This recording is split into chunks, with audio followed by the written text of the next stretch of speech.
Welcome to another episode of the Combatosseurs. I'm your host, Manpreet, aka MMA Lock of the Night, and your boy on Twitter at MMALOTN.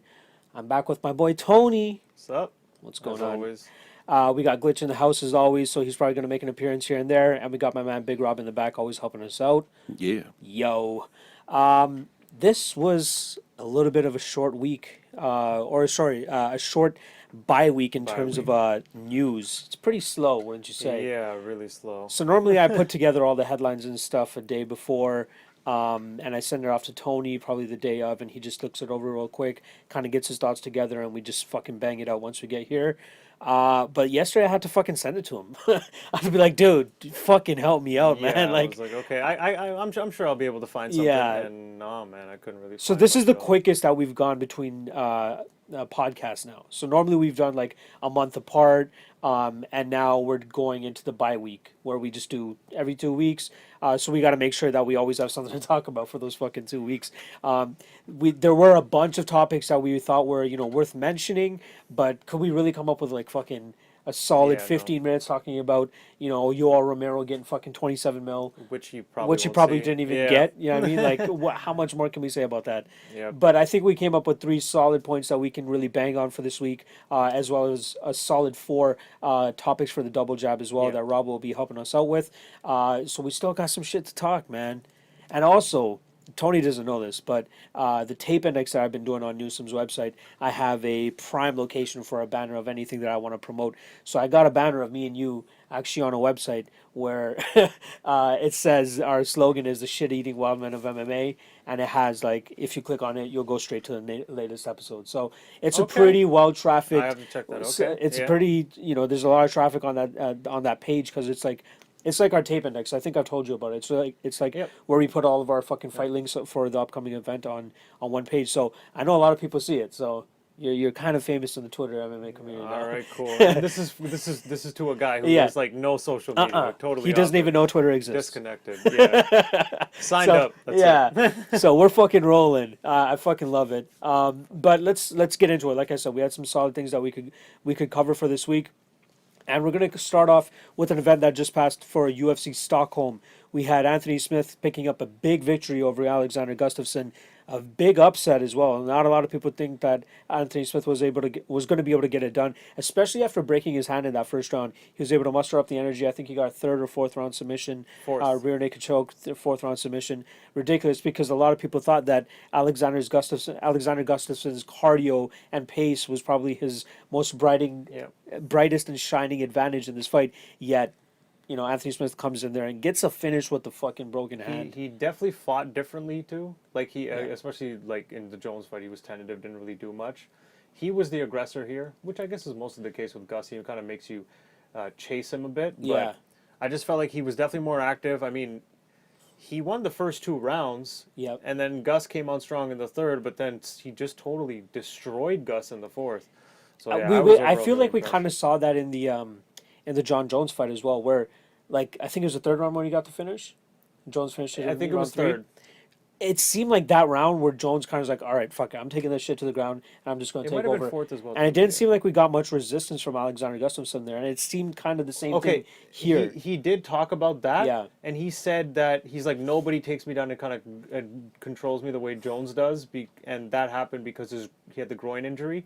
So he said like that was hindering him from actually using his hips or whatever as well. And I was like, okay, I can kind of give it to you. But then in this one, again, Smith just kind of slowly took his back, flattened him out, and then elbowed him. It didn't seem like him. there was much resistance. And then when he was sinking in the choke, it felt like it was kind of doing it slowly, but Gus wasn't was he really fighting the hands much? It didn't, like you said, I got the same vibe where I'm like, oh. And it was kind of an unfortunate way that he ended up in that position as well. It was kind of he like went a for the trip, takedown. right? Yeah. Well, he went for the takedown. And he got stuffed. And slid kind of past Smith. Smith kind of like slid around and grabbed his back against the cage. And I'm thinking, okay, Gus doesn't really get taken down or held down by anyone. So, okay, they're against the cage. Smith kind of is just hanging off his back.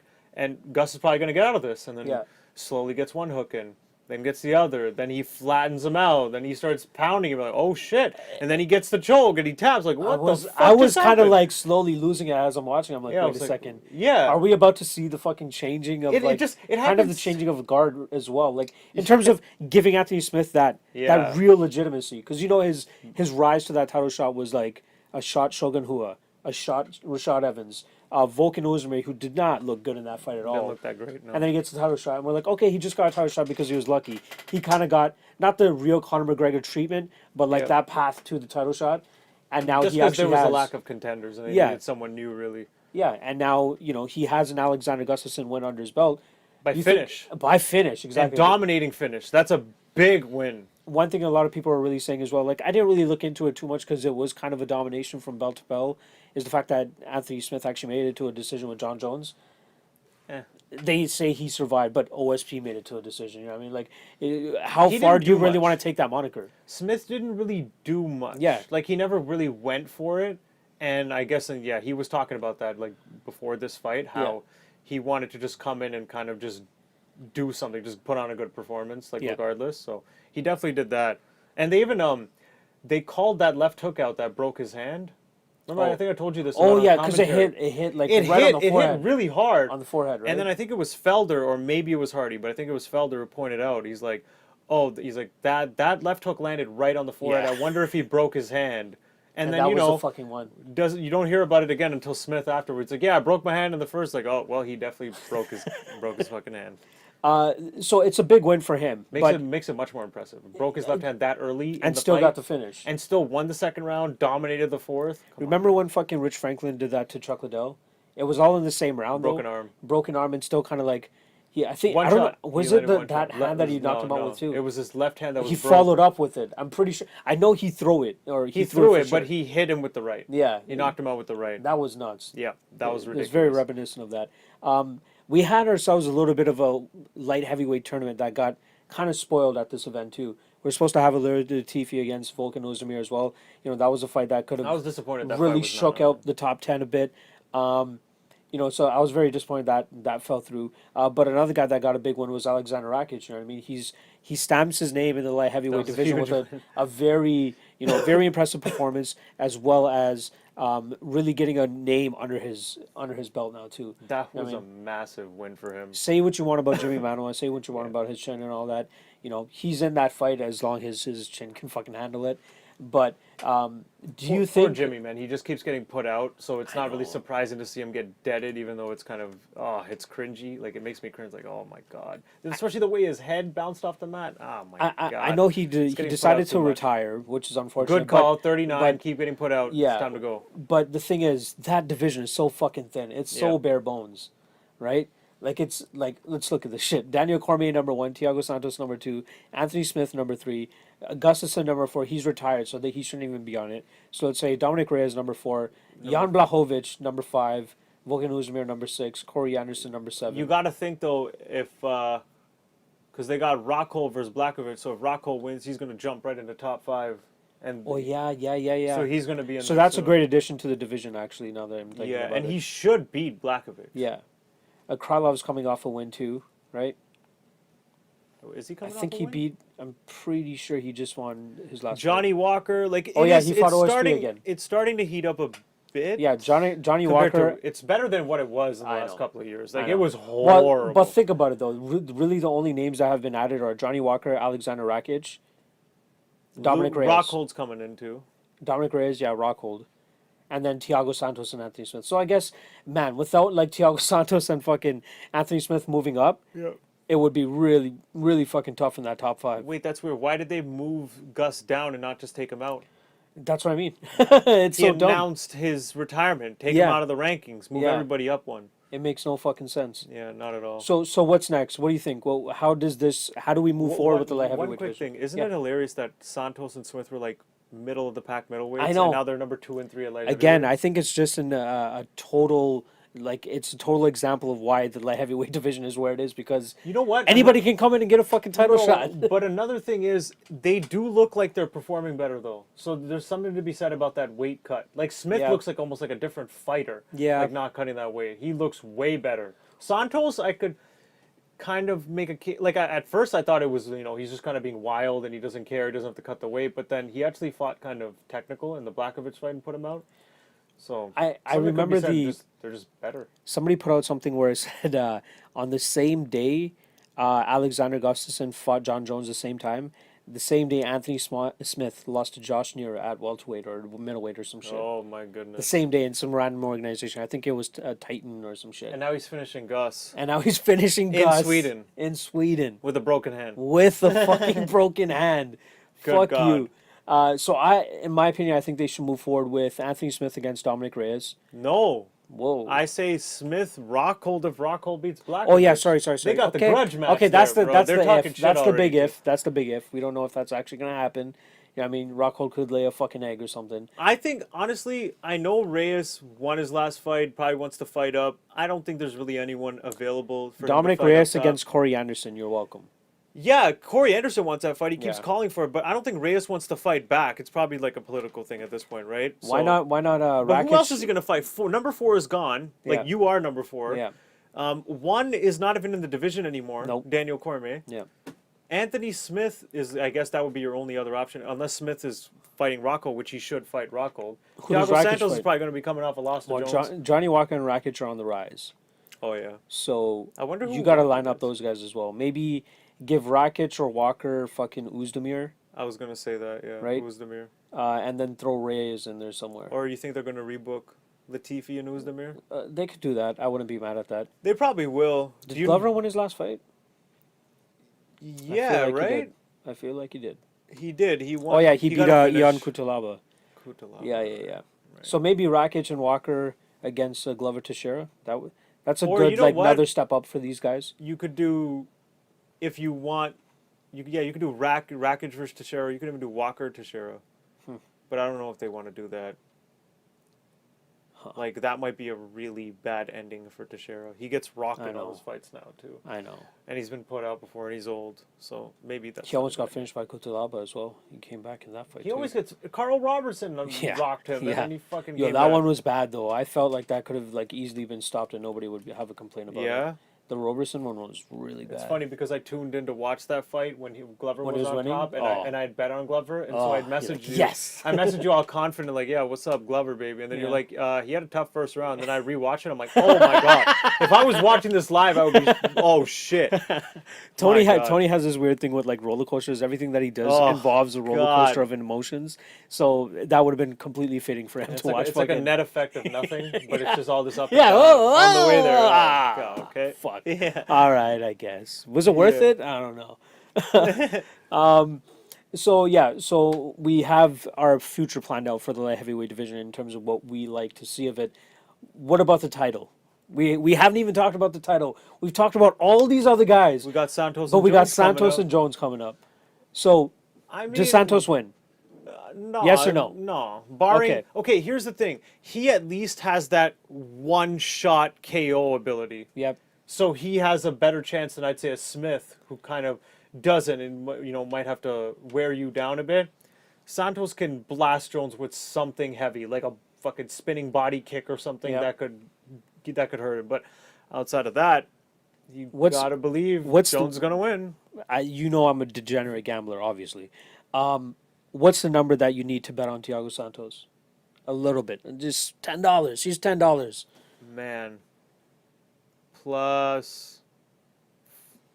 All right, I'll just go with this number because the first one that came to my head. I'd say plus 350. Oh wow, 400, really plus interesting. 400. For me, it would be closer to like plus 600. Oh, okay. Plus I five, would say plus plus 600. 400. Well, because if it's plus 400, I would also bet on him winning by finish. There's no Oh way yeah, he's winning yeah, by oh yeah, decision. yeah. So then you get better So odds on that. Yeah. in the distance would be like plus 800. Plus There you go. 700, I'd some probably shit like definitely that. do that. Then it's like worth it. Okay, I'll put a Yeah, little here's bit $10. on it. You know what I mean? We But- know he has the wacky style and like the power behind it too. The problem is he's smaller, he's shorter, so Jones is going to be able to use his reach. He's got the grappling disadvantage by a long shot. Oh, for Like sure. if Jones gets him down, it's over. It's going to be It's really fucking bad. I think if John got Jones does finished not by even go Spice for a takedown within the first 2 minutes of that fight, I think it's going to be a bad fight for yeah, him. that's crazy. Or he might Because just that wanna means that test Thiago himself. Santos is probably having fun, not fun on the feet, but having success on the feet. Or blocking takedowns and stuff. I don't know. Jones is probably going to shut him down. He's gonna though, fucking for murk sure. him. Yeah, Who would Jones fight after that is what I'm trying to get to, because we know that Thiago Santos is more so just a speed bump that John Jones is going to cruise honestly, fast. the only new fight at that point would be if Rockhold beat Blachowicz. Like Rockhold Nah. might just get a title shot immediately off that win. I Because hope they don't do who that. else do you got? You got Cormier one, who Jones has already beat twice, even though one of them's been overturned, but he beat him twice. Santos he beat number 3 Smith. He beat number 4 Gus. Retired. You're gonna give Reyes a title Yeah. shot over Rockhold if he gets a win? No, I'd probably give it to Rockhold. There's literally no one else. They need something big Jones to happen. gotta move up. They need something big to happen within the first couple months after John Jones defends his title. Because yeah, you're right. There is no clear cut number 1 contender, especially with Anthony Smith. You know, I guess he's not really spoiling the party. Even if Alexander Gustafsson won that fight, I don't know if people are really clamoring to see him fight fucking John Jones again. Right? He got absolutely dominated in that second fight. Do we need to see it? He would be in like that Joseph Benavidez type limbo. Yeah. Just hanging at the top, but you've got 2 losses to the champ. Just but fight you to can, fight. But you can easily beat everybody else. So it's Yeah. like, what do we do with you, dude? Yeah. All right. Well, let's fucking. I think that's pretty much a bow on the light Yeah. heavyweight division. We kind of talked our asses off about that. You know, it was the glamour division once upon a time, no longer. But we got some big fights coming up for it, so we'll see how it shakes out. Let's move right the fuck along to our most impressive of the last bye week. So the last 2 weeks, we only had one UFC event, Yeah. which was UFC Stockholm. I'll let you kick this one off. Well, I guess I'll give a shout out to Rakic because that knockout was wow. retarded, but I'm It going to just- go with Smith overall. Okay. Just Okay. because the broken hand, Yeah. the fact that he beat Gus where in a fight where I thought he was probably going to lose. It was a quick turnaround off the Jones fight. It was in Sweden. Yep. Gus is like, by far number 2, and then he finished him, impressively after Yep. already being probably on track to win a decision anyway, and he dominated him in the 4th. Like the way he put him away, there was just like, okay, There's like no doubt he about it. pretty much broke him almost. and It's kinda not made even him like quit. a decision. Like it's final. Yeah, smashed him slowly, Yeah. like systematically took his back very, very slowly, flattened him out, elbowed him, and then pretty much made him quit and choked him out. I'd say that's super impressive. For me, it's got to be Rakic, man. Like Rakic. you know how high I've been on this guy. I've even been telling you about him even before the what was his last fight, the Devin Clark fight. 100%. You Like were before, telling me I a was lot like, yo, about I was this guy. on this guy's dick. Like my man Newsom told me about him, and you know he had a moderate performance against a Francis Marbojo in his first UFC fight. After that, he comes in and fucking murks Justin Ledet, then murks fucking Devin Clark, Yep. and now comes in here and just absolutely smashes Jimmy Manuwa. You know what I mean? This is what the light heavyweight division really needs. A guy that comes in there and is able to put on one a highlight reel knockout like he just had over Jimmy Manuwa. 2, a guy that's able to put that Cain Velasquez style. Like, Yeah, you haven't that's really his seen, primary unless thing, you've right? seen the Justin Ledet He's a fight. grinder. He's generally a grinder. He's type. a grinder that throws with power. So we knew that like That's he very had the similar to ability to win. Kane. That's like Exactly. a Kane. That's a Kane style. Like, But he has that like I urge anybody watching this, if you have not seen the Justin Ledet and Alexander Rakic fight, go watch that fight. Like that is Cain Velasquez. That is a Cain Velasquez type performance in his prime. Like it's ridiculous. The pace, the I'm gonna take you down, and even if you get back up, it's totally fine because I'm gonna take you back down again, and it's gonna cost you more fucking energy to keep getting back up. So it's all good. I have the cardio to do this for 15 minutes. Do you? and he right? can put you out. In like, And he can put in you a minute. out. So guys like him, guys like Johnny Walker, are the guys that we need in the light heavyweight Yeah, division to get it back to that like glamour division like I was talking They're it used to exciting. be. Yep. Right? So good win for Anthony Smith. Again, very impressive with the broken hand as well. But for Alexander Rakic, this is exactly what the fuck he needed. He needed to go out there, take out Jimmy Manuwa quick, and put on a statement. And I feel like that's what he did. So for me, it was the most impressive performance. I don't know who's going to get the bigger fight after this. Anthony Smith is obviously a little bit more deserving due to the name value of the guy that he beat. But in performance-wise and devastation-wise and fan appeal-wise, it's hard not to like that Rakic KO, man. Like, I won't lie. 100%. About like for a solid 2 to 3 minutes after that knockout, I was worried to shit about Jimmy Manuwa because was scary. his head snapped off the fucking canvas. I was like, oh Yeah. no. I was kind of Yeah, I'm like, like, I hope right he's away, okay. as soon as you saw the knockout, you're like, oh, that was bad. Because you saw that head bounce, and it was bad. And he was out. And it was the sound. It was a baseball bat to the face. I'm going to. So this past episode of the Lawcast I recorded on Tuesday with Rob, I showed him the Stevie Ray and Leonardo Santos knockout Oh, because that was pretty cool. Like just the way Leonardo just Santos hung out for a Yeah, little too long. that was a and beautiful just finish. lasted. But the next episode that we do for the Lawcast, I'm going to show him the Jimmy Mano and Alexander Rakic one because that was fucking ridiculous. Oh, Yeah, so big performance again from Anthony Smith and Alexander Rakic. Yep. It was a big weekend for the light heavyweight division, which is why we had a whole fucking segment dedicated to it. But we got a big fucking weekend coming up this weekend for UFC 238. I titled it, when I sent it to Tony, I titled it Bantamweight Brawl because fuck it. That's how they could. Remember back in the day when they used to name UFC pay per views by their name, like UFC 77 fucking Revenge or whatever the fuck it's called, right? Declaration or some shit. This should like be that. named Bantamweight Brawl. Why Yeah. not? Just Yeah. fucking run with it. Bantamweight Brawl 2019. Fucking UFC 238. You're headlining with okay, I kind of had an issue with this when it was originally booked. Yeah, remember A I little bit. suggested it. You're like, Yeah, no, fuck no, you. and I'm like, yo, Fuck I you. think they're gonna do it. No, did and they it. fucking did it. And Here they we did it. are, fucking 4 episodes later, And and they they did did it. But yeah, they got Henry Cejudo going up in weight to fight Marlon Moraes to pretty much capture the title that TJ Dillashaw had to relinquish, or he gave up so that the division can carry on without him. It was stripped. Like, it's purely marketing. Whoever the fuck his manager is, Oh. getting on top of that shit. I am Oh, relinquishing PR my move. belt so I can deal with this USADA violation that I have fucking found myself in. But his statement, even when he did it, was like, "Oh, we have to get to the bottom of it, but I don't want to tie up the division in the meantime." And then after Fuck he's like, you. "Oh, yo, my bad." So I totally took EPO. Like, what the fuck? What? You knew you did Yeah. it. So what do you mean get to the bottom of it, how it showed okay, up? Say what you want about say what you What? want about TJ Dillashaw. Yeah. You have to give him a little bit of leeway for the strict reason that he just said, "All right, I did it. I fucked up. My bad." Not a lot of people are able to do that, right? We always get it was a dick pill. It was Man, fucking he contaminated. He only did it when it was like undeniable. Of course, but like there are still guys that will ride to the death saying, "I never took EPO, I never took this, I never took that." But good for him. Good for him for just fucking manning up and doing it.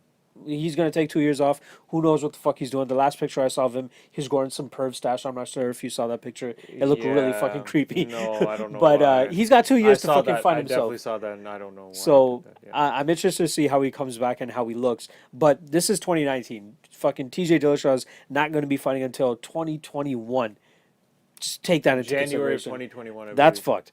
But here we are. We still have a very thriving bantamweight division. So even with TJ Dillashaw on the shelf, it's it's really fun. And UFC 238 is a perfect example. So again, topping the card, you got Henry Cejudo against Marlon Moraes. You got, for some fucking reason, Aljamain Sterling and Pedro Munoz on the prelims.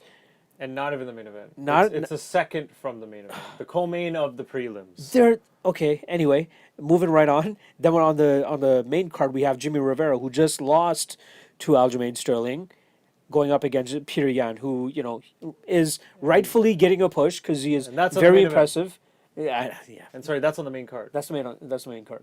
But But Sterling beat Rivera. yes, yeah, put those two together.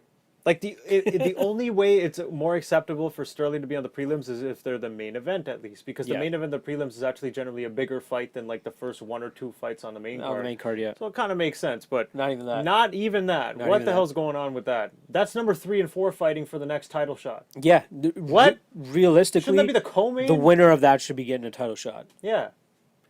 I think they're kind of hoping that Peter Yan is going to go out there and have some sort of magnificent performance against Jimmy Rivera. But if Sterling wins, you can't give it to Jan over Sterling, because then Sterling would have beaten Rivera, Yeah. then gotten another win. Like, there's no way. If Munoz wins, then maybe he can leapfrog. So let's focus on each matchup Yeah, for let's go itself. So let's go with the Yep. the main event first. Let's do Cejudo versus Moraes. First off, Yeah. who do you think wins? Here's the thing.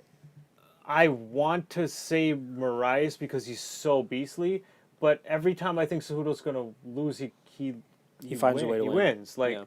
and even though, like, I thought for sure TJ would get him, and he just ran through TJ. So I don't know. Like, Cejudo's the type of guy who gets so much better in between fights because Yeah. he's such a smart fighter and picks shit up in between that you don't know what fucking version of him is going to show up. So I wouldn't be surprised, though, to see him beat Moraes. But the way Moraes has looked, like, you got to say that 3 straight he's probably going to finishes win. over And he's the guys bigger. like Rafael Assunção, Who the fuck? Aljamain Sterling, and there's one more finish that I can't Jimmy remember. Rivera. And Jimmy Rivera, That yeah. head How kick. fucking ridiculous is that? To finish those three That's guys. number like, what? 7, number 3, and number 2. Yeah, and that he's just and I think he demolished. finished all of them too. Yep, finished all of them. Yep. And now he's in the title. So rightfully so, he's in the title picture. I'm picking him to win too. I actually bet on him as well. I think that he has, like you said, he is improving every fight just as Cejudo is. But I think that he's more crisp in terms of striking. Yeah, striking, he definitely has the edge. And I think would he has say. more power when it comes to striking. I think he has really good MMA takedown defense as well. And I think Cejudo might get him down, but I don't think that he's going to be able to keep him there. Cejudo's MMA wrestling doesn't seem to be up to what his Actual Olympic credentials wrestling. would Yeah, tell yeah, you. yeah, You know what I mean? exactly, Like yeah. when you see him wrestle in MMA, you're like, well, people do get up, and sometimes he's not that successful. So like, but you would think, based on his credentials, that Yeah. he's just going to be tossing dudes around. But it's not really the case. Nope. And he is a smaller guy here. Because too. you see that a little He'll be bit more faster. from you see it from fucking Daniel Cormier. Like his wrestling really translates to MMA, and you see kind of that next level that he is compared to the other guys, right? Yeah, Cormier adjusted it super well. Insane, Probably the best. and especially like how much later he started MMA. He was like 30. He was like 30 something or When he late started? 20s, maybe 30. Like he was up there. I swear his first fight, he was like 30 or 31 years old. Wouldn't even be It's surprised. ridiculous. So I do like Marlon Moraes to win this fight, and you guys probably I didn't agree. hear it last episode, but this is something that I always harp on in every episode is the order of things. I really think that if Marlon Moraes wins, he kind of restores the order of things, and we get Henry Cejudo going back down to flyweight, hopefully defending his title there, because realistically, that's what he should have been doing. The whole time. Like he wants to save the flyweight division, he wants to keep it around, but what's the point if you're not going to defend the title? It will throw a wrench into everything if Cejudo Right. wins. It does kind of restore the order. Moraes is definitely deserving. You could have easily put together like Marlon Moraes against Pedro Munoz for the title. Yeah. Right? Yeah, you could have. Yeah, you could have. Like you don't want to do the Aljamain Sterling rematch that quickly. Maybe if Aljo gets a good win over Pedro Munoz, people will be Munoz okay. would just be the default fight, Yeah, just because he just ran through 2 and 3 already. Like who else do you give him? exactly. So I really hope Marlon Moraes wins. I want to see him fight the winner of the next fight that I want to talk about, which is Aljamain Sterling and Pedro Munoz. Like we said, Pedro Munoz is coming off a big victory over Cody Garbrandt in a fight that Cody Garbrandt just said fuck it and Should have won. He was know. clearly like the faster, cleaner striker. he was and having should've- success. And yeah, I don't know. It makes no sense as to why he said fuck it. I remember the point in that fight where it turned too, because it was like an inadvertent headbutt that he was pissed about, and then he just said fuck it and started swinging for the fences. And then Pedro Munoz was like, all right, cool. You know I And got power, he- and I know he- you just got knocked out twice recently. Yeah, So and Garbrandt actually looked good before that. His footwork was Yeah. great. He was clearly the better striker. Like you thought, okay, he's going to handle him. what kind of fight do you think we see here with Aljamain Sterling and Pedro Munoz? Like, I think it's going to be pretty similar to the Rivera fight where Sterling shuts him down because you think he initiates the I'm grappling? not sold on Munoz. I'm not sold on Munoz. He's got very good grappling and can sub guys quick. He was losing the stand up to Rob Font. Yep. He was losing the stand up to Cody. Like these wins, who did he beat before that? Before Cody, man, I can't remember off the top. I'm gonna say Brian Caraway. He finished Brian Caraway Okay, as not well. that impressive of Yeah. a win anymore. Yeah. He lost to Dodson, who was kind of on the downturn. I think that was like only that was one of That was like Dodson's 4 or only 5 wins fights ago. Yeah.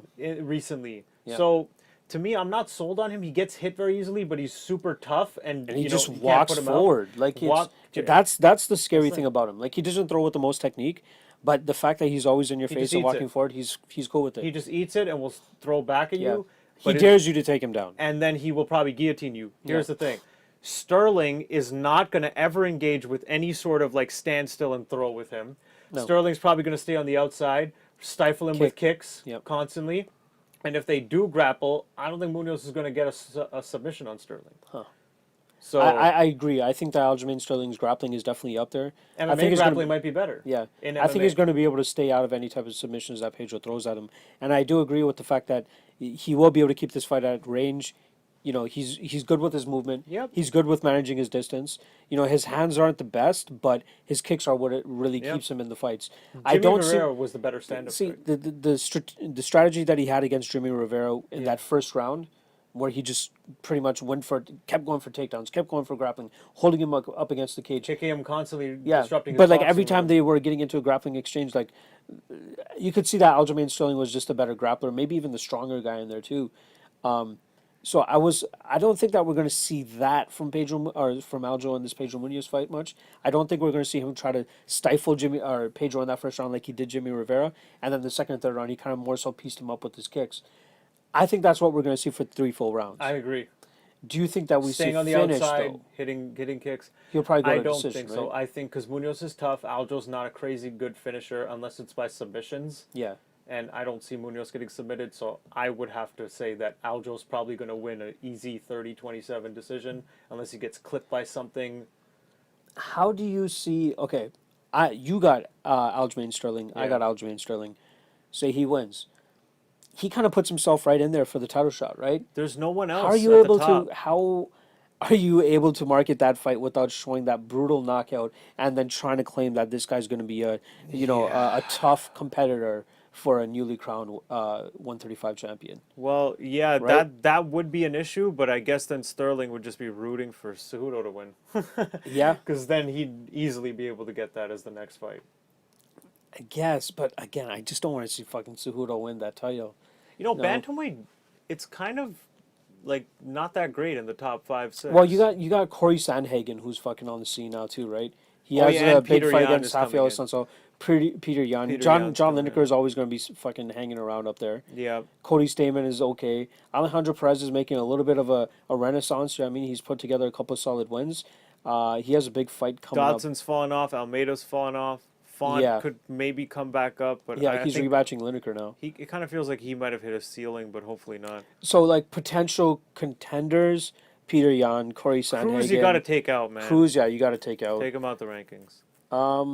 Man, Garbrandt coming I off think of like three, there are three names, losses. man. Like if you fucking like Yeah, see, it has a. They're all good names, Yeah. but none of them have good resumes recently. To really, But do you like- think? But do you think they have like? Do they have? Does Marlon Moraes have that John Jones effect, where it's like John Jones, and then 2, 3, 4, 5, 6, 7? I think know what I mean? he's not think it's quite so. on that level because he did have a close. Like he should have won the first Asuncao fight, but Yeah. there were 2 moments where Asuncao kind of wobbled or hurt Moraes, and that probably that's what swayed it. swayed those 2 rounds in his favor. But overall, outside of those 2 moments, it was pretty much Moraes winning the whole fight. But Jones, you haven't even seen in trouble outside of the Vitor armbar, really. And I don't think Marlon Moraes has that lengthy of a UFC resume No. to kind of like, say But that I when- am the shit right now. When you see him fight, he's pretty ridiculous though. Like overall, He's it's really it's good. unbelievable how he's tearing through everybody, and he's finishing everybody. And the only guy who even beat him, he probably should have won that fight, and then I he know. finished him in the second go. Like, my God, this guy's a monster. All right, then we have one more matchup in this bantamweight brawl. Rivera. Jimmy Rivera against Peter Yan. That's a fucking fight. Like, That's a fun say fight. what you want about the card placement of this fight, it's still Yeah. a fucking fight. You know what I mean? Rivera's got to show up. Rivera's gotta show the fuck up. He has to make up for that Yep. terrible Sterling performance. So I hope It's he's in- made adjustments and he comes out wanting to win. I find it very intriguing that they actually matched up Peter Yan against a guy that's coming off a loss. But you kind of have to say, all right, whatever, just At this because point, they do it's that Jimmy more Rivera, often. number 7. Like he's up there still. At this point, they do that more often when, let's say, they can't get Jan a better fight because no one else will want to take him. Dude, could you Then imagine what you Corey have to do- Sandhagen against Peter Yan? Fuck you. Yeah. But good for Corey Sandhagen because he got a really high-ranked guy in Rafael Assunção. So I'm not mad at him for. Oh, you they know, match. Oh, yeah, they did match him up Yeah, with Asuncao. dude. Asuncao always like he's always doing it number up there. 2, but they're always throwing him like number 8 or Yeah, 9 or something. Is this guy worth it? All right. They're trying to That's get. pretty much it. They want him out of there, but he's just going to keep hanging around, pretty much beating these guys. Although I think Sandhagen has a good chance to win that fight. I'm liking the mindset of Cody Garbrandt after his knockout loss. Yeah, he's owning it. He's owning up to it and kind of poking Say- fun at it. Yeah, himself. he's calling himself an idiot, saying Yeah. that he fought like a dumbass and all that. I'm like, okay, well, please to God, don't do that again. Then Yeah. please, like, it's nice that you say it, but in the moment, Yep. are you gonna fold again and go right back to that? Like, you gotta be able to control Keep your shit yourself in the together. moment. Yeah. Because you are like top 2 in the world if you're able to skill mind wise, your, he might be number 1. the speed, agility, takedown defense is there, footwork. He is probably If he the fought- best bantamweight, but with the stupidest brain. If you if the Cody Garbrandt who fought Dominic Cruz showed up Oh, in any of forget in about any it. of his 3 losses, he probably would have won all 3 fights. You could argue he probably should have beat TJ twice if he just fought with his skills Yep. and not standing there throwing the same damn punch 3 times in a row. And then you could easily he should have won the Munoz fight. I don't think that's up for debate. No, I Skill wise, agree. you should have won that fight. Yep. So he could be right now. He could have beat Cruz and probably had 2 or 3 title defenses if he was just fighting up to his ability and not fighting stupid. The fight IQ is poor, but his ability is unbelievable. Like his boxing is crazy. His Yeah. speed, movement. It's like what Even the his fuck? distance management is really good. How many until hooks he gets off? starts like throwing off those hooks. Yeah. Yeah, but it's And cool. he spams the fuck out of the same exact hook. No, here's the thing. What he did with Cruz is he would kind of get in and just throw like 2-3 really quick ones and then kind of get out. That's good. That's when he's using it properly. But when he stands there too long and keeps doing it, it's like, okay, dude, just go in, use your footwork, boom, boom, boom, out. The Cruz couldn't match him. The one thing I remember about the first TJ Dillashaw fight with Cody Garbrandt was the difference that TJ Dillashaw made from the first round to the second round. Because if you remember at the end of the first round, the adjustment he Cody made? Garbrandt knocked him down, right? He almost finished him there. Second round, it was the same like sequence that happened, but I forgot exactly what TJ Dillashaw changed, but he was just out of the range of that shot that dropped him, and he was able to catch Cody Garbrandt. It seemed and like him. what happened was TJ I wish I remembered got a little exactly what it cocky was and for. got dropped, and then in the second he kind of fought to the way they were supposed to because they knew Cody's tendencies and then they got him. Yeah. Out of the top 10 that you see right here, who is the most intriguing to you to be the toughest test for Marlon Moraes? Maybe not right now, but you think it maybe in a couple fights, maybe right now. I want to see how Peter Yan does because he did get rocked in his last fight. I think against Alcantara. Was it Alcantara? No, who did he just beat? John Dodson. Dodson, that's right. Yeah, he got clipped and rocked, but then again, Dodson is super quick and has that power, and even when he's old, he can still hurt anybody. He got wobbled. He didn't really get dropped. Yeah, but he got but he's also young and wild. Like that could happen to anybody, so I'll kind of forgive him.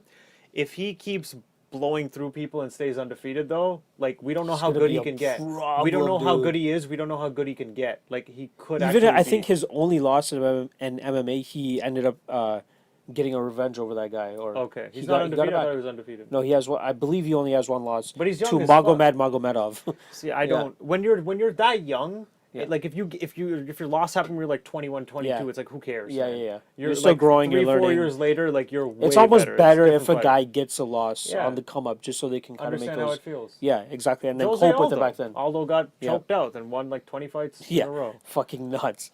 That was insane. I love the fucking bantamweight division. Like we kind of dissected it a little bit in terms of like there might not be a guy that's super deserving of it right now, especially if right Aljo off the bat, wins. But there is definitely a lot of talent there. Anything can happen on these nights too. And Henry Cejudo might just come and fuck everything up. So who knows what's going to happen this weekend at UFC 238. But a lot of fun fights, a lot of shit going down. I love it. I fucking love it. Especially when like you see these guys come up as well, like Corey Sandhagen, Peter Yan from the first fight too. But he kind of came in as an ACB champion. John Lineker as well. He's always been that guy. Yan had hype for sure. But Corey Sandhagen, like he had a little bit of hype, but like as you saw his UFC performances, it just got better and better and better. So it's great seeing the rise of some of these guys. But I hope we get a clearer picture after fucking 238 finishes and we don't get a draw or some illegal bullshit happen in the main event. We have to get a rematch between these. It's been a while since we had some stupid fight end like that, so I'm. Don't even say it. All right, I'm not gonna. I hope I don't jinx it. Fuck. Yeah. All right, let's move the fuck along to our double jab segment. So I'm gonna bring in my man, Big Rob. We have 4 topics for you as usual. We have 5. Unfortunately, we got 4 today again. Slow news week, but we're gonna spend 2 minutes on our first one, just because there's a lot to talk about with this specific topic. So, Big Rob, why don't you just lead us the fuck off? All right, guys. So the first one here. It's going to be, it was a weekend full of retirements in the MMA world. Gus, Manuwa, King Mo, and Hein hung up their gloves. So what kind of impact do you think they left on the sport? And what is your most memorable moments of them? Okay, so first on that list was Gus. Gus, poor guy. He just came around at the time when he had the 2 pound-for-pound kings pretty much, and both of them were in his division. Like, it was just so unfortunate. He was so close. split, very close fight with Jones the first time, split decision loss to Cormier. Yeah. If that went his way, he could have easily been the champ, had that on his resume and gone down. Well, he's still going to go down as one of the greatest ever. Regardless, but yeah. The thing is, bad loss to John Jones. He seems to have receded a bit, or like kind of hit his peak. 165 was probably his Yeah, peak, right? you're older. You wanted to see if you still had it. You lost to a guy who's not John Jones, essentially, the guy coming up Yeah. from middleweight. Maybe it's like it's going to be a really hard climb back to the top. So if he's kind of over it, then it's, to me, it's like If you're mentally not in it, fuck it. it's a good time to retire. Manuel, 100%. Good time to retire. 39 years old, 3 or 4 losses in a row. You've been deaded like 4 or 5 times in the UFC. There's no reason to keep doing this. Yeah. Not at all. You're not even close to a title shot. No. And you're too old. You're 39. Yeah, and you keep nothing more to say about that. I'm actually picturing the KO right now. It's like Oh my god, vicious shit. Nick Hein, he's another guy. He's like a 35-year-old. You're kind of the middle of the pack. You just got beat by a guy not ranked. If you have other stuff going on, Debuting lightweight or like from coming down from one yeah. And so if you don't really need to be fighting, you don't have title aspirations. That's kind of not an unexpected one either. Yeah. And what was the last one? King Mo. King Mo. King Mo, I'm kind of a little disappointed that he never made it to the UFC because he's really good, man. Like. He started to get put out later in his career, like Crow Cop, then Bader, and then again, who else? Someone else just put him out, right? I think it was in Risen. I can't remember the guy who did it though. Yeah, and the guy who put him out was a guy he had already beaten before. So yeah, he was just one of those guys where I really would have liked to see him in the UFC and get a run when he was younger, because he was really good. I'll start with King Mo as well. I remember in the Strikeforce days, a lot of people had a lot of hype on him too, right? Like he beat I want to say Fei Zhao for the title. Yep. And then No, he lost to Fei Zhao. lost to Fei That Zhao. was his first title defense. Who did he beat? He beat Gegard. But Yeah. I remember. I thought it was the other way around. I thought he lost to Gegard, and then No, he dethroned Gegard, but a lot of Yeah. people kind of thought that Gegard might have won the fight just from his back because it was all just takedowns, but Gegard might have was been doing more damage. Yeah, I was a big fan of King Mo, especially even before he came to Strikeforce. When he was in Dream and Sengoku and all that shit, he had those crazy walkouts. I don't know if you remember Yep, those. yep, I where remember. he just came out with the crown, That's the how you robe, heard and about him. bitches and shit. that's how you heard about it. Who's Yeah. this King Mo guy? Like, Yeah. he's drawing attention. And then I found out that he trains at AKA as well. I was like, oh, okay, so he's training with these fucking killers. So he's not some like just novelty act in a sense, right? So he came over, he showed that he actually had legitimate talent, got a title in Strikeforce, which was a very good accomplishment for him. Went over to Bellator, whatever the fuck happened there. He had some decent fights. He had the Rampage fight. He had the whatever other fucking runs that he's making. Injuries seemed to plague him too. Yeah, that was an wrestling unfortunate career. thing too. Yeah. I think he had a battle with staph infection as well at one point. Yeah, that almost I killed remember him. that one. So I was a big fan of him. He had a great persona. He was very likable. It was even when he had that fucking that beef with Rampage as well, even though they weren't in the same company yet. And then Rampage eventually went over and they had that fight. That was a fun moment for King Mo as well. With Gustafsson, I was live at UFC 165, so that was a great experience. I took my old roommate Sean to go to his first ever UFC event, and he fucking loved it, man. He thought it was fucking amazing. Yeah, that I'm like, fight, if you you could showed him make Jones this is your Gus? first live event, you see Jones versus Gustafsson, so I will be forever grateful of that fight. I will always get goosebumps when I watch that fight, and even the Swedish crowd that was present at that time. In the arena, it felt like they were really, really, louder than any of the John Jones fans. So that was fucking fun. But unfortunate that these guys called it a retirement, but fortunate for most people. Let's move the fuck along, man. Let's get to number 2. All right, guys. So the second one here is speaking of retirements, Uriah Fab. I'm sorry. Yeah. You got it. Uriah Faber has decided to make a return to the UFC. So, what are your thoughts on his comeback and how he matches up against Ricky Simone? This one was kind of a surprise for me with Uriah Faber coming back. This is a guy that a lot of people are saying that was very well off outside of the MMA community. He didn't need fighting. He had a lot of other business things that he was working on. He has Team Alpha Male, which is his gym, so I'm sure he's making a good amount of money off of that. He's always had like good sponsorships. I'm sure he's invested in other shit too. I'm not 100% sure exactly what it is, but he just had a baby too. So maybe baby bills are going up. how much no. more significant? Dad Faber? Dad Faber? Like, is he going to come back and make a fucking Donald Cerrone type run? I don't think so. I doubt I it. think this fight against Ricky Simone is kind of a lose-lose situation for Uriah Faber. Nobody knows who the fuck Ricky Simone is, but he is a beast. He's really fucking good. 15-1. Yeah, and if Faber can't, implement that game plan that has gotten him all these wins, which is going to be very difficult against a very grinding and strong Ricky Simone, especially a younger guy too, who's probably hungrier as well. If I'm going to be completely honest, because Faber's been at the top however many times, failed a bunch of times. Ricky Simone's never tasted that. I think he's going to be hungrier, stronger, younger, faster, and it's going to be an unfortunate comeback for Uriah Faber. Yeah. Hit it, Tony. I totally agree with that. Faber's also the type of guy, he never really evolved. Like, every fight, he's kind of the same. Yeah. He doesn't really make good adjustments. Like, he's going to do the same thing. He's going to try and pressure you, land a bomb, maybe try and choke you out on the ground and use his wrestling and ground and pound. Yeah. But, it's a young man's game. He's already old and the type of fighter that doesn't evolve. I just don't think this is a good fight to come back to either. Ricky Simone, like, man, if they gave him You someone can't like call a this a Brad- setup fight. You can't call this a. I think this a is gimmick like fight. this is the UFC saying, "Oh, okay, well, we don't really care to have you back, but if you want to come back, we're pretty much going to give you a fight in which if we can use you to build up a young up and comer." But if you win, okay. Yeah, then maybe it's a good win. Like, is Ricky Simone even ranked? But most likely, you're just going to be, a step up for Ricky Simone, like to jump into the. Is he even ranked? No. 135, right? No, he's not going even to be. ranked. He'll jump into. He'll the be ranked rankings after this one, that's for sure. With the Faber win. So Yeah. yeah, I just don't see it being a good idea at all. Not too excited for it, but I guess whatever. It's a fight in Sacramento. It's California. The California kid wants to come back. I guess can't That's be too bad. All right, what do we got? All right, guys. So number 3, UFC recently cut Elias and received mixed reactions from the MMA community. What are your thoughts on Elias getting his papers, his walking papers?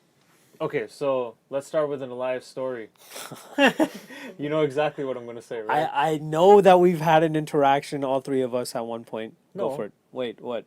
Elias included? Yeah, I feel like he was Oh at the- yeah. Okay, Continue. so I was watching The Ultimate Fighter while Elias was on it, and I was at the time watching a fight, and then I started messaging you how I found I was like, oh man, Elias is so boring. Like, he has good cardio and great grappling, but he's just holding the guy. He's just kind of grinding against the cage, not doing much, and I'm like, oh, he's so boring. And I'm messaging you this. And you said that you were at the gym you worked at, Grant's MMA, and Elias was there working out. Yep. And you told him to go use your phone to change the song track. And as he was changing the song track, I totally forgot I about was that. messaging you this, so the notifications were popping up, and it was me calling him boring and just talking shit about him. Oh shit! I So totally and then you forgot told about me that I was like, oh That no, was I could so never long show ago. my face Holy shit. ever in that gym. Oh my god. This is somebody else. This is not Tony. Yeah, I was like, oh not god, Tony. like I don't know what the Oh, odds are yeah. of that ever happening, Fuck but that yeah. actually happened. So I'm not too surprised overall with the UFC cutting because his style is very like try not to get hit, safety first. Yeah.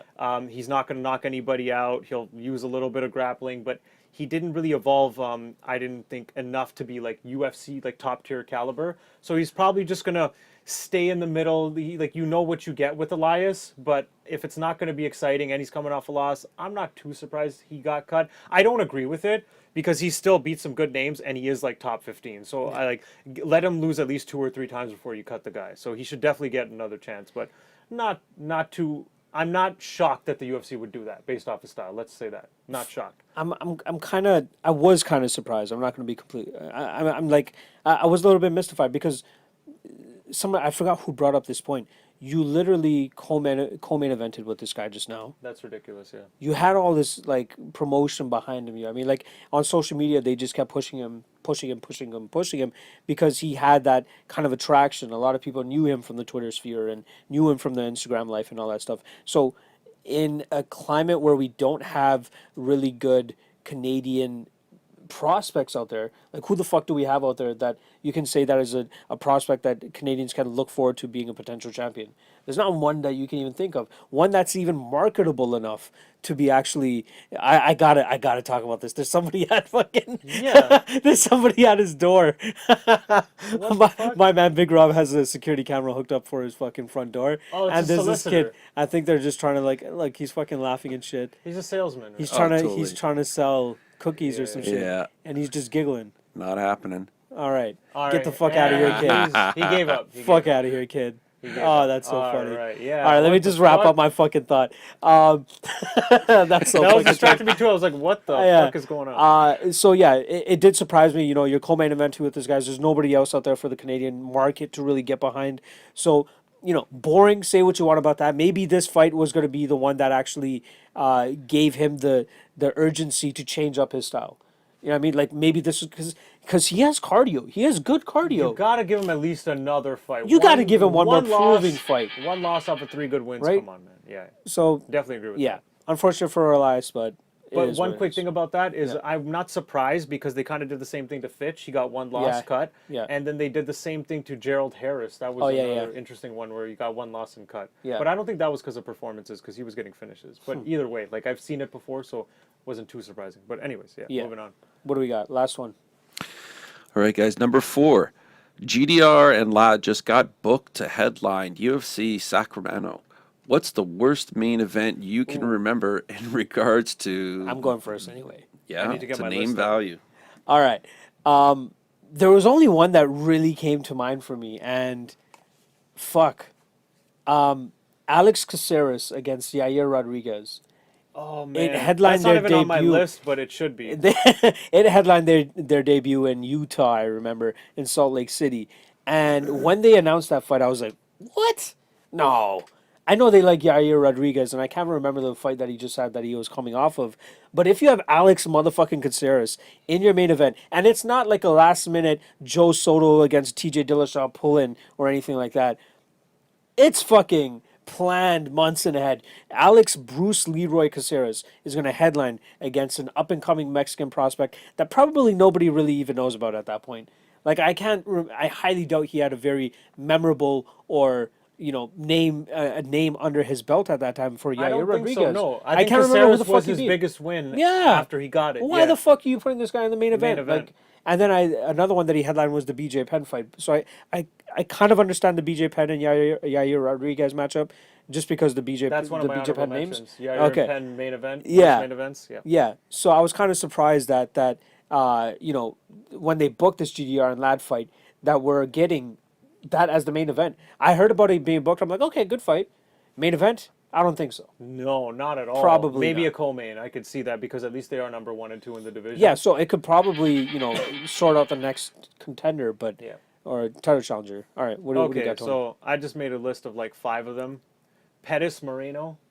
You got Sergio Pettis Oh, versus Brandon shit. Moreno. I don't see how that could be Yeesh. main eventing anything. Now Moreno is already cut. Yeah. So yep. it's like, oh my god. And Yep. they weren't top tier at that point Nope.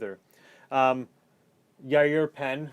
yeah, you're Just because, like, why is BJ Penn headlining Yep. anything? I don't even care if it's a fight night. yeah. Poor guy.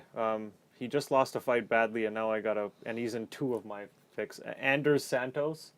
Eric Anders. That one kind of Decent. got fucked around though, because that was like pulled out. Remember, it was supposed to be Glover against Uzdemir.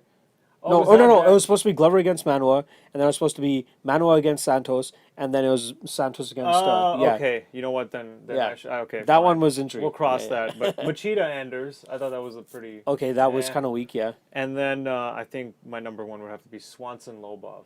Ooh, that one's bad. You got Artem Lobov. Artem Lobov headlining a main card. Fuck outta here, bro. eventing. Main eventing. Fuck I outta think here. I think he was coming off a win off like Chris Avila? No, it was Chris Avila, and then he beat Teruto Ishihara, and that got him a fight with Cub Swanson as a Main event, 5 rounds, baby. Get the fuck out of here! Yeah, absolutely not. So I'd probably go with Swanson Lobov, and not because of Cub though. Cub's a G. Ugh. I don't know. That's just that was okay. I think I would have to rate that as the worst one other Yeah. than Caceres. And would I rather have Caceres in my main event, or would I rather have See, you have Lobov? it's like a little bouncing. So Cub was a top tier, Lobov is really low, and Yeah. then the other two are like in the middle. So what do you want? You know what I mean? They had one big name at least, but then it's balanced by such a bad fighter. Like this guy's like not even a 500 record. Barely. Yeah, he's like I think that was his last fight. it's like a or he may 450 have record. knowing him and how much they love Connor, they probably kept him around for one more fight after that. Oh yeah, it was I all can't remember Connor. what It he was had. all Connor. All right, Rob, thanks for fucking narrating as always. No problem, guys. Appreciate it. All right, let's kick off our last segment. We're going to be switching gears a little bit. We always talk about the UFC. We've only ever talked about Bellator in our double jab segment, but we're going to give them a full fucking segment this time around because they have a stacked card going down next week, and I think it's June 14th at Madison Square Garden. We got Machida versus Sonnen. We got Rory McDonald against Neiman Gracie for the next welterweight Grand Prix fight. Caldwell versus Horiguchi 2, which is a great fucking fight. We got Dantas going up in weight against Juan Archuleta, and then we got Dylan Dennis and Aaron Pico somewhere on the card there as well too.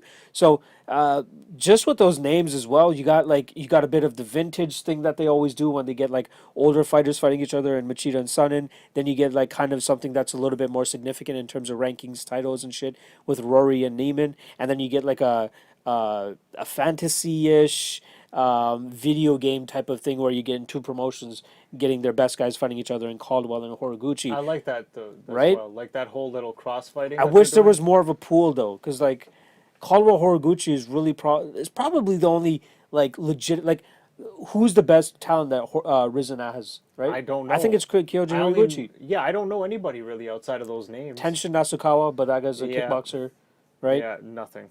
So I got Horiguchi as like the main man at Rizin. So it's only fitting that you have him come over and fight Caldwell, especially after he got the victory, right? So I feel bad because I don't think that I watched the entire Caldwell Horiguchi fight. I've only seen the I watched finish, it, yeah. and I believe Caldwell was winning the majority of that fight until Horiguchi pulled off that submission. Yeah, not really doing much though. Like I'd say the stand-up Horiguchi might have had a slight edge, but a lot of it was just Caldwell wrestling and holding him down, and Horiguchi having trouble getting away from Caldwell, but not too much damage being landed. And then It was just enough to win. the finish was so anticlimactic. It was just like Caldwell went for a takedown, and then Horiguchi kind of slowly Yeah, I just remember that adjusted part. into a That guillotine, was and weird. it didn't even look like it was super on, and then Yeah. he tapped, and it's like, what? What the fuck? Yeah. How the fuck is, like, are you telling me your guillotine defense is that bad? That was just strange. It was. So it that a was little Caldwell weird. fighting for that title. Now Horiguchi's Yeah. going to come and fight for the Yeah. Bellator title. If he wins, I think he's contractually obligated to defend his belt at least once a year for Bellator. Interesting. That's where I read somewhere. So could be true, could not be true, but I'm pretty sure he has to at least commit to fighting at least once in Bellator a year. Who do you think wins?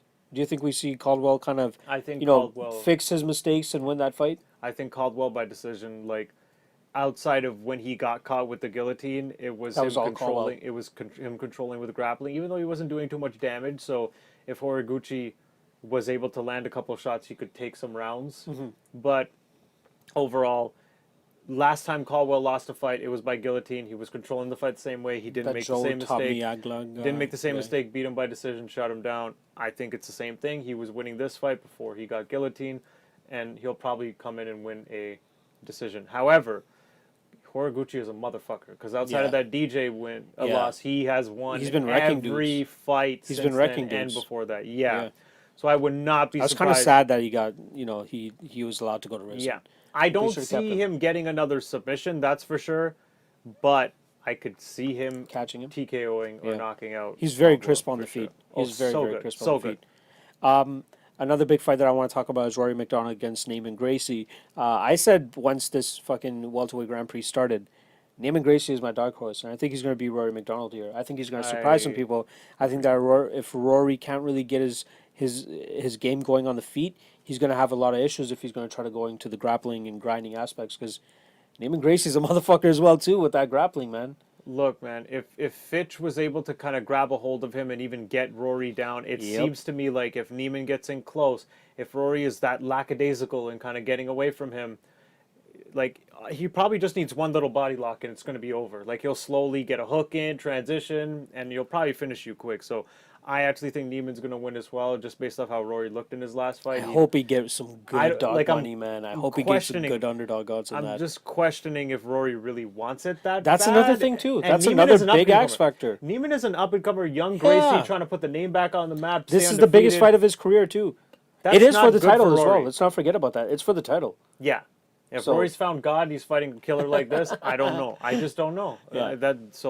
That's a big X factor. Skill wise, otherwise, like if this was prime Rory, I would easily go with Rory because of Yes. how he shut down Maya. We've just seen such a demise of Rory's skills. Look at how he shut down Maya. Maya Yeah. couldn't get any sub, and Rory was controlling him largely with the butterfly hooks. Like he couldn't get Maya off him, Yeah. but he kept shucking him and he tired him out, and then couldn't get taken down the second and third. So you would think he should be able to beat him based off skill, but it just the type of Rory we might get. So yeah, I kind of agree with you. I think Neiman Gracie's He's probably gonna get regressed quite a submission. lot, and it's very like Yeah, it's very shitty because like we were so high on Rory. know. Even though Thompson fight, like He was I was supposed like, to be the next don't fucking lose. GSP, and he's like Yeah. 22, 23, like, oh shit, he's going to kill it. And then he just keeps getting these random losses, never got there. And now even in Bellator, after the Musasi loss and then the Fitch fight the way it was like, oh my God, what's happening? He was a It's- killer. One quick thing. Yeah. Got to shout this out. Rory and Neiman is actually the main event over Son and Machida. Well, this is the thing, though. This is what they've been doing with the tournaments. They kind of say that they are making it like their own event. So after they'll have like whatever the main event is of that card, and then they'll say, "All right, we're starting off the welterweight Grand Prix, and we're doing this, and here's the fucking fight." And all of the fights are 5 rounds, right? So whatever, it's a main event regardless. So they kind of do it as like main event and But it might not main go on last, event. you're saying. It will always be last. Okay, yeah, that's good. Like, If there's a Grand Prix fight on the card, I'm It'll always go on. absolutely certain that's the last fight on the card. Lima and MVP was the last fight on that card too, I believe, right? Yeah. Who I believe so. forgot what the other fight was on that card. There was the other tournament fight, no? Yeah, no. Was there another tournament fight? It was Oh, a it different was fight. Frere Chandler. Yeah, I think that was the main event. that was the main that event. was the main event. That was the you're main right. event. Huh. I'm just I'm trying to surprised remember that which fucking I'm event just surprised it that was. they didn't give Sonnen a main event spot. But I like it. I'd rather have Rory Neiman as the main Yeah. event. It should be. It's a bigger fight, more relevant. What do we think about the Machida and Sonnen fight? I don't give a fuck about it. It's kind of like a sure why not because they're both so They're both diminished. there. They're They've- both in the same division. They were supposed to fight years ago. Yeah. This matchup was talked about a lot. Why at middleweight. not? I'm pretty sure this is at light heavyweight now. Yep, I can easily see Sonnen out grappling Machida, but most likely I kind of think Machida catches him on the feet and avoids him and clips him and finishes Sonnen. I don't. At first, like quick thought, I'm like, you know what? I'm probably going to bet on Machida. Maybe even as a lock of the night type of Yeah. thing. But like the more I think about it, I'm like, I don't know, man. Like Sonnen could have easily out Man, grappled him Sonnen too. got clipped by Vanderlei and put out, and Machida, even though he's diminished, is still able to beat middle of the pack middleweights, which I can't say the same for Sonnen. Like, if Sonnen came and fought number 15 in the UFC, I think he gets crushed. Oh, absolutely. Yeah, so I think Machida had a good fight with Anders. You know what I mean? Like, I thought that was decent. I enough. still got to watch his fight with Carvalho. He fought Carvalho, I think, in his Bellator debut. He won, right? Yeah, he won that. Oh fight. yeah, so there It was you a go. decision, So if he's able to beat a guy like but Carvalho, the question is, how did he beat him? Yeah. Like, how did he look beating his him? Machida thing probably running away, not running away, but Yeah. avoiding and countering. Evasiveness. Yeah, I don't. And Sonnen is way shittier than Carvalho. Like, come on, you gotta think Machida's gonna finish him. I got to see the odds on that before I can. Watch, you continue know what? talking Maybe about not the odds. finish because Machida can just stay on Outpoint the him? outside and outpoint Yeah. him. But Sonnen is so bad on the feet. Like Yeah. he doesn't even try and hide it. He just bull rushes you and goes right for a Tries to takedown. go for a takedown. You want to touch on Dantas Also, and Archel? Oh, yep, go He ahead. got hurt by a Vanderlei Silva, Yeah. who was like 40 and coming off a 5-year layoff with He's probably the most stiff person in the probably world right like now, too. 10th degree CTE in his brain. I don't even, like, God. Remember, there was a headline about Vanderlei Silva saying that he is showing symptoms of CTE. He has like 17 different symptoms of CTE. But no shit, it's fucking Vanderlei No, Silva. he said he went to a conference and he's like, Yeah. oh, there's like 17 signs you have CTE and I had like 13 of them. Yeah. Like, oh my God, Yeah, that's no duh. Oh, and then in the same interview, I think he was talking about like, yeah, I'll fight. It's like, oh God. Him, Diego Sanchez, and Did you hear Diego talking Mark Hunt. about? I don't want to see them in 10 Did years. you hear Diego talking about how he like thinks he can he can heal himself through power, This motherfucker thinks he's some Wolverine. sort of spiritual shit of healing. And his apparently I think his wife or girlfriend left him recently because he's not getting he's not taking care of himself, his brain, they're all worried about his brain. Fuck. So that scares the shit out of me. But I remember when I was working with my guy that was really involved in the MMA world. He had Diego Sanchez out here for a meet and greet type of thing, and he said he was the worst guy to deal with because when he starts drinking, he's like Indian uncle, fucking retarded. I can only right? imagine. It's just that's got to be the CTE. Probably just his own personality of being like that jock. He was probably that jock that oh, I could fuck your girlfriend type of guy, right? He seems like that type of guy. Yeah. I don't know how the fuck we got on Yeah, I Diego don't know. Sanchez, It but got really sad there. yeah. Talking about Diego. As MMA fans, it's unfortunate that we have to fucking gloss over the fact that these guys are losing their brain cells as we're watching them fight, and even a Jimmy Manawa type of knockout or Alexander Rakic putting Jimmy Manawa the fuck out. There is an exhilaration and an excitement when you're watching it. But then, after you see the replay and you see how out the other guy is, remember that video I just fucking sent you of the amateur fight where the head kick and then he fucking went ham on the guy after? Oh, 3 seconds into the fight. 3 seconds into the fight, and then the shots afterwards though were the worst. That's kind of why we love MMA, but not so much the aftermath of it, of the prolonged CTE and all that bullshit. So, yeah, let's not get to that anymore. Yeah. Eduardo Dantas against Juan Archuleta. I'm very intrigued by this fight because I think that Archuleta has always been knocking on the door at a title shot. I was telling you even before the podcast started, he was a 3-division champion for King of the Cage, 135, 145, and 155. He had a very difficult fight last time around against Ricky Bandejas. Who's fortunate enough for him. Who's also probably better than people get him credit for. So that's probably a better win. Not too bad. That might be one of those wins where, looking back, you'll be like, oh shit, that was a good win. I don't know what the fuck Ricky Bandejas has been up to since that. I think he's just lost. I feel he hasn't fought since then. Yeah. But Eduardo Dantas is coming up at 145, probably looking forward to some interesting to me. Revitalization of some sort. That's interesting to me because he's never looked like a guy who's too big. He's scrawny. Big at 135. Yeah. He's easily gone 5 rounds at 135. It doesn't seem to be an issue. So I'm a little perplexed. Why are you going up to 145? But sure, I guess why not? I think this is a great test for Juan Archuleta, Good test, too. yeah. Right? This is kind of a big name for him. I was reading off the names to you that he's beaten, and Robbie Peralta is one of the bigger names that he's beaten, and then obviously Ricky Bandejas. I think a win over Eduardo Dantas will definitely finally set him up for that 145 title shot. But you have AJ McKee. You have AJ McKee there. Go with AJ. But besides that, I don't know if there's anybody else there that he could fight. Again, he's on, what did I say, 17 straight fights that he's won? Fucking nuts. He's 22-1. He might have to take one more, though. This is a featherweight fight, right? So he might have to fight a Pat Caron or a Daniel Strauss or someone first. Who did Pat Caron? Oh, Pat Caron fought AJ McKee as well, and he just lost. So McKee definitely deserves a title shot next. So yeah, maybe one more fight for Archuleta. But that's the thing. I'm just not that familiar with the bantamweight division for 135.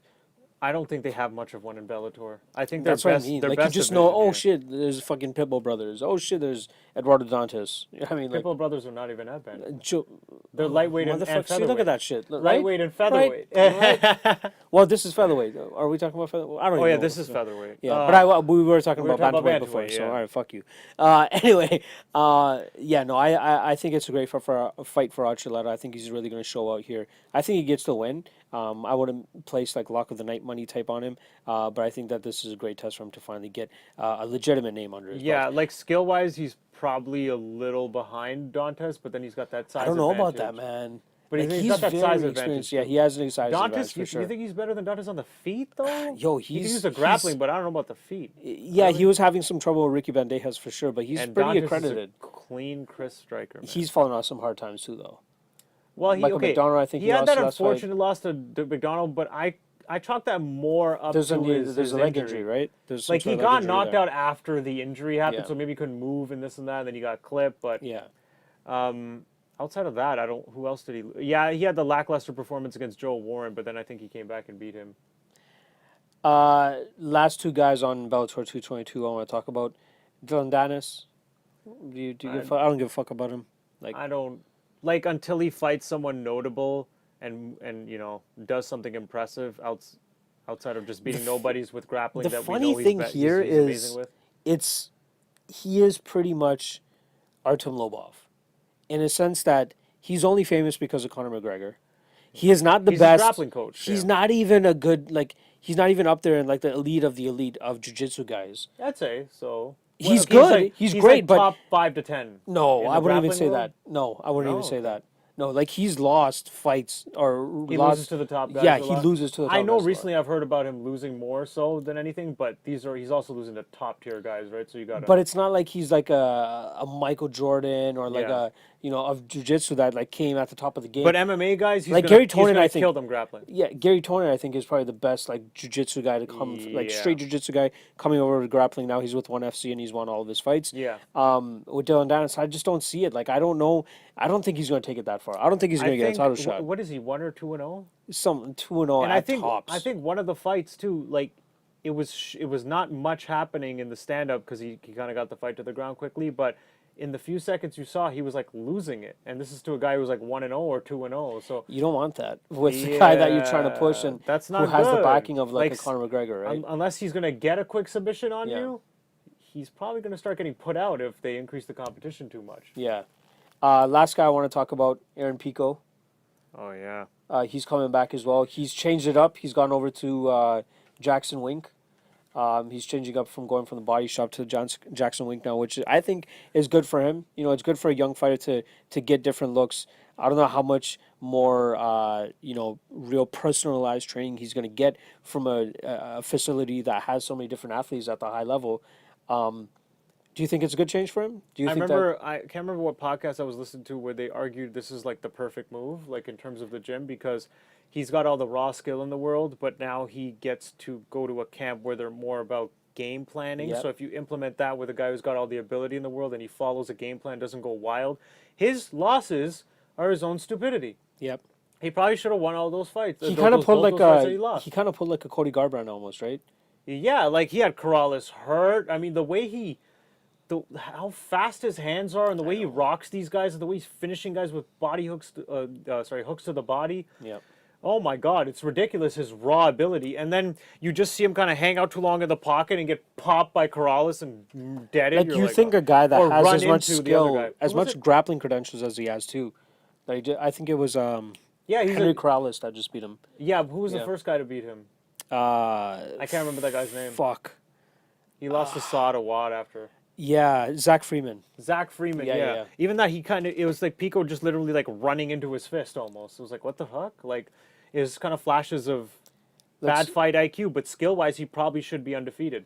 Mm-hmm. I don't like him coming back so quickly after that knockout, though. It's too... It is that kind of was so concerning. devastating, man. It's kind of concerning. You for don't. sure. I don't know if he should be risking it, but who is he fighting on this card? I'm trying to pull that up. At least right it's now. definitely someone like Yeah. he should beat. Let's see here. Let's end on this one. Let's see. So we got. So it is headlined by McDonald and Gracie. Yep. All right. Aaron Pico is fighting a guy named Adam Borix. 12-0. 12-0. Oh, interesting. Interesting. That doesn't seem like a very easy fight still. Huh. Let's see if he has anybody on. Okay, so he's fought in Bellator several times before, 3 times before. Anthony Taylor, 1 and 2. Okay, Theodore this Nikolov, isn't really a 11 and gimme. 1. This seems like Jose he beat some guy named Jose and Aldo Silva, who was 25 and 6. Joe Sinaldo. Josinaldo Silva. There's a guy fighting for PFL tonight Yeah, named that Jose, like Josay, Aldo. Oh wow. Yeah, how fucking weird is that? But yeah, this is not a give me fight for Aaron Pico Yeah, this here, doesn't seem like a gimme. and I'm pretty fight. sure he's going So up to soon. lightweight as well. Oh, is this a lightweight belt? This is a lightweight belt, And he as lost to well. Freeman at lightweight. He should just be fighting at his natural weight class, whatever, featherweight. Like that's where he should. So I'm kind of glad that he's taking a little bit of a backseat because this is on the prelims as well. When did he just lose to Corrales? That was January. That was January, 100% And we're January. in June. That's too Yeah. quick of a turnaround. 5 months, just over Man, 5 he months. should have waited till the end of the year. Probably. Beginning of the next year. Yeah, You're young. Yeah, Why I you gotta know. rush it? all the You're talent so in the fucking young. world too. Yeah, just get better. Relax. Yeah. Rest your head. All right, let's fucking wrap this shit up with our last segment. Most anticipated fight of the bye week. So we got two big events coming Gotta up. pull We my got list. UFC 238 this weekend, headlined by Henry Cejudo and Marlon Moraes. And then next week we got Bellator 222, headlined by Neiman Gracie and Roy McDonald. I'll kick it off. How can you not go with Tony Ferguson versus fucking Yeah, Donald Cerrone? 100%. How do you not go with that You fight? just can't not. Yeah. Like, I have a feeling that was the fight that you were going to pick as your number 100%. one. Easy. But since you're going to do that, I'll go into another fight a little bit more. We kind of talked about it I have earlier in the honorable podcast. mentions. Jimmy Rivera versus Peter Yan. I'm very fucking excited for that fight. You know, rankings wise, obviously it doesn't mean as much as Aljamain Sterling against Pedro Munoz. However, I think that with Peter Yan's style, it should really bring out the best in Jimmy Rivera. You know, that style that fucking Peter Yan brings to these guys in the John Dodson fight, man. He was just I just watched that fight like 2 days ago. Holy fuck, man. Like It's he just- throws with such ferocity, precision, and tornado. speed. He's like a tornado Oh, coming right at you. Very technical too. Like it's stupid how fucking fast he is, and he's very composed too, and he's disciplined. So I'm interested to see how the styles between these guys. Glitch is kind of like spazzing out. Right? Hey, Yeah. I'm interested to see how the difference between their styles matches up here, because Jimmy Rivera is the type of guy that kind of waits, explodes as well, right? I think he might have the advantage in the grappling here, but Peter Yan's sambo is nothing to fuck with either. The way he was sprawling on John Dodson was fucking nuts. It was very impressive. So I think Jimmy Rivera is going to have a really hard time getting him down, which is why this is probably going to be a stand-up fight, and I think that's going to be very entertaining as well. But obviously, I would be talking absolute shit if I was saying that I'm more hyped for Jimmy Rivera than I am, Yan and Rivera than I am for Cowboy and Ferguson. So 100%. obviously Ferguson Cowboy takes the cake, but I'll let you talk a little bit more about it since I'm sure that's your fucking number one. There's no other fight that you could be looking forward to more than Ferguson Cowboy. Yep. Stylistically, what's on the line? It's such a big fight. It's a travesty that it's not 5 rounds. I know. Just make up a fucking belt. I and know. call Here it you go. 5, yeah. Fucking. Just make it the interim title Yeah. belt, and then after the card's over, just be like, yeah, no. It wasn't no more interim belt. It's just Khabib's back to the undisputed Yeah. champion. We just need Just to 5 make rounds. it 5 rounds. Yeah. But yeah, I got some honorable mentions too. I had Rivera Hit me. Yan for the reasons you said. Yep. Cejudo Morales. Marias. Yeah. Cejudo Marias, just because we're finally gonna get some clarity moving forward with the bantamweight division. Kind which has of. no champion. Especially if Moraes wins, then yes. Hopefully if if Cejudo Moraes wins, wins. then there's not much clarity. But there is. But I get. Sterling Munoz, because once again it's a big fight. And Significance. one fight that we actually haven't talked about, so you got to give a shout out to Suarez Ansarov. Ooh. I'm looking forward to Suarez running through Ansarov, which I think should happen. But I think maybe some people love are that sleeping bitch. on how hard Ansarov might be of a Yeah. fight for her. Like she's crafty. Seems to have that confidence. She's on a good streak. Her calf kicks against fucking Exactly. Claudia Gadelha. You never know, but it's probably going to be a big coming out party for Suarez. If she doesn't get a title fight off this, she'll easily get a number one contender fight. So Easy. I'm super excited to see if she can steamroll Ansarov. So yeah, I'm really hyped for that one The too. way that she was able to control Carla Esparza, That even was, after that was like what? like there was a couple times where she did get reversed and Carla did get back up, but No problem. Suarez is just like, all right, I'm going to throw a 1-2 punch or a kick, and then I'm going to go back for another takedown, She's- and I'm going to get you down again. She's a type of wrestler kind of like Khabib, where Nurmagomedov Suarez. they might not be able to take you down right away, but they never get discouraged and will just glue to you and just keep trying and trying and trying and trying and trying, and they'll And never it stop. seems like her cardio is up there, so Her cardio's retarded. I don't think she's going to have any The way type of. she overwhelmed Carla, like Carla, you could say what you want. Maybe she's not as good as like champ as she's the first champ, but maybe she wasn't as good as like the top tier of the division right now. But nobody's beaten her in that way. No. So that Like was out-grappled her, because I think that is definitely Carla Esparza's and handled most, her, yeah, like, and completely handled her. advantageous Even aspect. even Claudia Gadelha couldn't grapple her due to her what Suarez Yeah. did in the grappling department. So I'm super excited. So about you're more so Suarez. excited about Suarez than you are so about Yeah. Ansarov in this. Yeah, that could be a crazy upset though. If Ansarov wins and then gets a title shot, and her and Nunes are champions, that's another thing that could possibly happen coming out of this. So, I'm looking forward to Suarez probably crushing her, and I'm kind of hoping she does because she's awesome. But at the same time, even if she loses, you But- have a good contender. But number one for you is easily Ferguson. Cowboy Yeah. Ferguson. Come I on think now. everybody's going to be fucking. Even wanking though I'm into still that kind soon of like, enough. fuck, man, Ferguson. If you lose, like he should just be fighting for the know. title. But how can you hate this matchup, know. though? I know. God I damn know. it. I remember somebody teased it after Cowboy beat I Quinta, and then they booked it like 2 or 3 days later. Like they booked that shit quick. Immediately. I was like, "Damn, Cowboy, you just won 5 rounds. 6 Chill weeks. out, bro." I think it's like a 6-week turnaround. Barely. Beginning of May 4th was 230, or sorry, it was the Ottawa card, and now 238 is this weekend. Think about what he June, did. He just kind of whatever. said like he armbars Mike Perry, who's kind of pretty much a lightweight. Yeah. Then goes down to lightweight, beats an up and comer, Alexander Hernandez. Yeah. Then they give him number 4, and he beats the shit out of him. It's like, dude, Cowboy, like you were on a losing streak at welterweight, But we- kind of mid tier. You had a kid. Now after 3 fights, you're going to be in the title fights. You know what happens when Cowboy gets up there, though. Yeah, but he chokes. Yeah, but. This is Dad Cerrone. I don't think Dad Cerrone. I don't know. This is a newfound mental strength for him, which is big because Cowboys always had that.